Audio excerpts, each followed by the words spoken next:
Hi, I'm Stacy with WTI. If you do a ton of cooking in the kitchen, then you know how really handy it is to keep salt and pepper nearby. These beautiful bowls from Vic Yuki keep it handy and it's super easy to dispense. So each of the bowls is a nice wide bowl that holds plenty of your salt and pepper.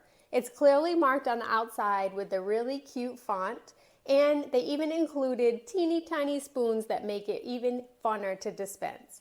The spoons equal about 1/8 of a teaspoon, so you can really add in more salt and pepper. Even just with a small amount, we know it makes such a big difference in cooking. The bowls are very, very sturdy. They're made from a beautiful ceramic, and the top is a sealed bamboo lid, so you know that moisture is not going to get in the bowls and destroy your salt and pepper, but rather you can easily pick it up and dispense it whenever it is needed.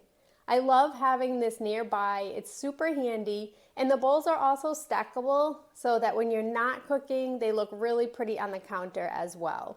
Having this nearby makes it so much easier to cook, and they're really pretty as well as functional, but that's just my point of view.